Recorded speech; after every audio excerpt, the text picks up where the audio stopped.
بھائی آج بھی دنیا میں غیر مسلموں کی تعداد مسلمانوں سے زیادہ ہے. جب بھی کسی کو کسی گناہ سے روکو وہ کیا کہتا ہے؟ یہ تو سبھی کر رہے ہیں. یہی کہتا ہے نا. ارے بھائی کسی کو بولو یار یہ کام مت کرو, یہ مت کرو, یہ حرام مت کھاؤ, یہ وہ کہہ رہے ہیں آج کل تو سبھی کھا رہے ہیں. اب آپ انگریزوں کو جا کے بولو کہ اپنے ابا اماں کو اولڈ ہاؤس میں جمع مت کراؤ, وہ کہیں گے یہ تو ساری پورا یورپ کرا رہا ہے.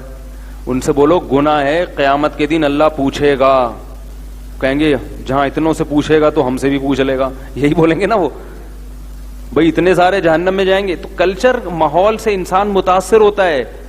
وہ یہ سمجھتا ہے کہ جو کام سب کر رہے ہیں وہ میرے لیے حلال ہے, اس میں جرم ہلکا سمجھا جاتا ہے, حالانکہ ایسا نہیں ہے.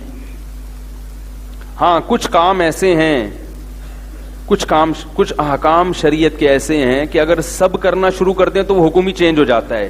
وہ کچھ احکام ایسے بھی ہیں شریعت میں, الاحکام تتغیر بتغیر الزمان, زمانے کی تبدیلی سے شریعت کے بعض احکام خود بخود چینج ہو جاتے ہیں.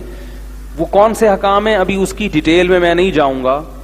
وہ اس لیے چینج ہو جاتے ہیں کہ وہ احکام خود مقصود نہیں ہوتے, وہ ذریعہ مقصود ہوتے ہیں. تو زمانہ چینج ہونے سے وہ حکم بھی کیا ہو جائے گا؟ چینج. جیسے غیر مسلموں کی مشابہت حرام ہے, لباس میں, پوشاک میں, لائف اسٹائل میں ہمیں اجازت نہیں ہے کہ ہم غیر مسلموں کی کیا کریں؟ نقالی کریں, ان کو فالو کریں. کیوں؟ تاکہ دیکھنے میں آپ غیر مسلم نہ لگے. لیکن علماء بیان کرتے ہیں کہ اگر مسلمانوں میں ایک چیز کا رواج پڑ جائے تو پھر اس میں مشابہت خود بخود, بولو بھائی, ختم. جیسے جب ہندوستان میں انگریز آیا تو مسلمانوں میں میز کرسی پہ کھانے کا رواج, ارے یار کیا ہو گیا بولو یار, بولو سب کیسے بیٹھے ہوئے ہو, دیکھو وہ بیچارے چشمہ لگا کے, چشمہ بھی لگا ہوا ہے. مجھے ایسا محسوس ہوتا ہے کہیں سونا نہ شروع کر دیں لوگ, اس لیے تھوڑا سا نا چہروں پہ فریش تازہ ہونا چاہیے چہرہ. تو جب ہندوستان میں انگریز آیا, میں کتنا ٹھہر ٹھہر کے بول رہا ہوں نا, اس لیے کہ جلدی جلدی بولو نا تو وہ اوپر سے گزرنا شروع ہو جائے گی, کیونکہ آپ کو پھر زیادہ بیدار ہونا پڑے گا. اس لیے ہم آرام آرام سے ایک ایک لفظ کو بالکل بال کی کھال اتار کے صاف ستھرا کر کے واشنگ مشین میں دھو کے اس پہ نیل لگا کے آپ کے سامنے پیش کر رہے ہیں ایک ایک لفظ. ہندوستان میں جب انگریز آیا تو اس وقت مسلمانوں میں دستور تھا زمین پہ دسترخوان پہ بیٹھ کے ایک ہی تھال میں سب مل کے اجتماعی سطح پہ کھانا کھاتے تھے. یہ خاندانی طریقہ تھا, اس سے محبتیں بڑھتی تھیں. عربوں میں آج بھی ہے, کیونکہ وہاں انگریز نہیں رہے تو عربوں میں وہی کلچر, جن علاقوں میں انگریزوں نے حکومت نہیں کی وہاں یہی کلچر ہے. یہ الگ الگ ڈونگوں میں نکالنے کا نہیں ہے, تھال ہے سب مل کے کھاؤ, ہاتھ سے, ہاتھ دھونے کا پہلے دھو اچھی طرح, اور پھر ایک ہی تھال میں سب مل کے کھاؤ. عربوں میں آج بھی بادشاہ جس تھال میں کھائے گا نا, نوکر بھی اسی تھال میں بیٹھ کے کھا رہا ہوگا. اس کو بہت برا سمجھا جاتا تھا مسلمانوں میں کہ کھانے میں تفریق کی جائے, کیونکہ پیغمبروں کی سنت ہے اجتماعی سطح پہ کھانا. ابراہیم علیہ السلام کے بارے میں روایات میں, بعض روایات میں آتا ہے اکیلے کبھی نہیں کھاتے تھے, جب بھی کھانا کھا رہے ہیں تو کسی نہ کسی کو ساتھ میں بٹھا لیا, بھائی کھاؤ, رزق میں برکت ہوتی ہے, محبت بڑھتی ہے. تو مسلمانوں کا یہی دستور تھا, سارے بیٹھ کے دسترخوان پہ مل کے کھاتے ہیں.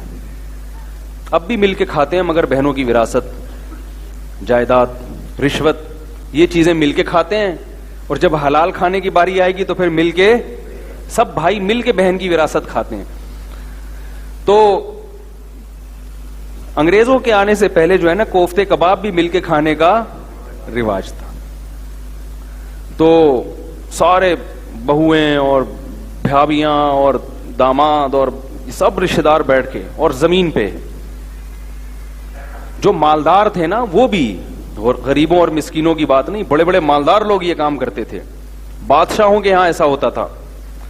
جب انگریز آیا تو اس نے میز کرسی کانٹے چمچ یہ تکلفات ساتھ لے کر آیا. وہ ہاتھ دھونے کا ان کے ہاں چونکہ رواج نہیں تھا. یہ جو گوروں میں چمچے کانٹے آئے ہیں نا, یہ اس لیے آئے ہیں کہ ان لوگوں کے ہاں کھانے سے پہلے ہاتھ دھونے کا رواج نہیں تھا، بلکہ ہاتھ دھونے والے کو بے وقوف سمجھا جاتا تھا. آپ تاریخ اٹھا کے دیکھو، کھانے سے پہلے جو ہاتھ دھوتے ہیں لوگ اس کو سمجھتے پاگل ہے، یہ کیا حرکت کر رہا ہے بھائی. تو یہ بغیر ہاتھ دھوئے. آج بھی آپ دیکھیں جب کسی انٹرنیشنل ایئر لائن میں جا رہے ہوتے ہیں یا ہوٹلوں میں، تو وہ کھانے سے پہلے گیلا ٹیشو پیپر دے دیتے ہیں آپ کو. وہ اس میں جراثیم، اس میں کیمیکل ہوتا ہے جس سے آپ کے ہاتھ کے جراثیم، تو ان کو جراثیم سے بڑی چڑ ہے کیونکہ اس سے بیماریاں پھیلتی ہیں. تو ان کے ڈاکٹروں نے پھر یہ بتایا کہ بھائی بغیر ہاتھ دھوئے کھانا کھانے سے جراثیم پھیلتے ہیں. تو پھر انہوں نے بجائے ہاتھ دھونے کے یا تو وہ ٹیشو پیپر کیمیکل والے وہ شروع کر دیے کہ بھائی جراثیم کو مارو پہلے، یا پھر چمچے اور کانٹے اور چھری چاقو لے آئیے کہ کون ہاتھ دھوئے. تو یہ حقیقت بتا رہا ہوں، یہاں سے انگریزوں میں رواج آیا ہے چمچے کانٹے چھری. سمجھ رہے ہو کہ بھائی ہاتھ تاکہ بھائی جو استنجا نہیں کر کے دھو رہے وہ کھانے سے پہلے ہاتھ کہاں سے دھوئیں گے. معذرت، میری مقصد کسی قوم کا مذاق اڑانا نہیں ہے، ان میں بعض خوبیاں ہم سے زیادہ آ گئی ہیں آج کل. اسلام کی بہت سی چیزیں انہوں نے لے لی، ہم نے چھوڑ دی. لیکن ایک میں تاریخی حقیقت بیان کر رہا ہوں. تو مسلمانوں میں رواج تھا ہمیشہ ہاتھ دھو کے کھانا کھانے کا. تو اب کیا ہوا ہے کہ جب انگریز آیا ہندوستان میں، اس نے میزیں، کرسیاں، تکلفات شروع ہو گئے کھانے میں. 10 آدمی کھا رہے ہیں تو 10 پلیٹیں، 4 ڈونگے، 25 چمچ. خواتین کے لیے کتنی مشکلات ہیں، وہ اس کی دھلائی، پھر ایک ٹینشن. اور وہ دیکھنے میں جو بھی ایسے کھاتا تھا لوگ کہتے تھے یہ کس سے متاثر ہے؟ گوروں سے، کیونکہ مسلمانوں کا یہ کلچر نہیں تھا. جیسے مسلمان اپنے ابو کو ابو کہتے تھے، امی کو امی کہتے تھے. انگریزوں کے آنے کے بعد پاپا اور مما. ایک صاحب ہیں ہمارے رشتے دار، ان کے ہاں پاپا بھی ہیں، آٹا بھی ہیں. وہ سن نہ رہے ہوں، ویسے سنتے ہیں پابندی سے، ابھی لائیو بھی سن رہے ہوتے ہیں. خیر وہ کتنا بڑا مسئلہ نہیں ہے، ہمارے رشتے دار ہیں وہ. تو ہمارے کسی رشتے دار ان کے گھر گئے، انہوں نے بولا یار ان کے یہاں تو بیکری کا سارا سامان ہے. بھائی امی کو آٹا بولتے ہیں، ابو کو پاپا بولتے ہیں، تو رہ گیا. چچا کو بسکٹ بول لو، تو بیکری کا سارا سامان. تو پاپا پر بھی علماء نے پابندی لگائی، بھائی ابو بولو، ابا بولو، اما بولو، امی بولو. پاپا مما کیا ہوتا ہے؟ لیکن آہستہ آہستہ آہستہ آہستہ مسلمانوں میں یہ چیز سرایت کر گئی. پھر چمچ سے کھانا یا میز کرسی پہ کھانا اس کی علامت نہیں تھا یہ انگریز ہے، دیکھنے میں نہیں لگتا تھا. تو علماء نے کہا اب مشابہت والا عنصر اس میں بولو بھائی ختم ہو گیا، لہذا اب یہ جائز ہے. جائز ہے، البتہ خلاف سنت ضرور ہے. جائز ہونا الگ چیز ہوتی ہے، پسندیدہ ہونا الگ چیز. پسندیدہ نہیں ہے، پسندیدہ یہی ہے زمین پہ بیٹھ کے کھائیں، دسترخوان بچھائیں جو سنت طریقہ ہے، اور ایک ہی تھال میں سب لوگ مل کے کھائیں. ہاتھ دھو لیں پہلے، سمجھ رہے ہو؟ اور اس میں یہ بھی کیا کریں کھانے کے دوران انگلیاں نہ چاٹا کریں. انگلیاں چاٹنا بالکل آخر میں سنت ہے، جب کھانا کھا کے ختم ہو گیا وہی چاٹ چاٹ کے دوبارہ ڈال رہے ہوتے ہیں. اسی وجہ سے پھر ہم بھی کہتے ہیں یار ہمیں الگ نکال کے دے دو. بھائی گٹکا کھایا وہی یوں چاٹا، وہی انگلی ڈال دی اندر، اور پتہ نہیں کس طریقے سے وہ عجیب سا تمیز. جب اجتماعی کھانا سنت ہے پھر تمیز سے کھائے نا انسان. جتنی تمیز سے جائیداد کھاتے ہیں نا، تمیز سے پتہ ہی نہیں چلتا. ایسے ہی پھر وہی چوسی ہوئی بوٹیاں اسی میں پھینک رہے ہیں، عجیب منظر ہوتا ہے. تو اس طرح نہیں سنت ہے. خیر، تو آج تو کیا ہو رہا ہے گھروں میں، اجتماعی کھاتے ہی نہیں ہیں بیٹھ کے. بچہ کالج سے آئے گا، وہ اپنا کھانا لے کے چوہے کی طرح کسی کونے میں گھس جائے گا. وہ جیسے چوہے نہیں ہوتے، کچھ چیز کچن سے نکالی، بھاگے گا، پائپ میں گھس کے کھا رہے وہاں. بالکل یہ حساب ہے.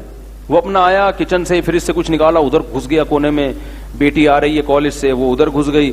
کوئی گیدرنگ ہی نہیں ہے. محبتیں، دین گیا تو محبتیں ختم. اپنی اولاد کو پڑھانے لکھانے کا تو بڑا شوق ہے آپ لوگوں کو بھائی، کچھ تربیت کا پتہ نہیں کیا ہو.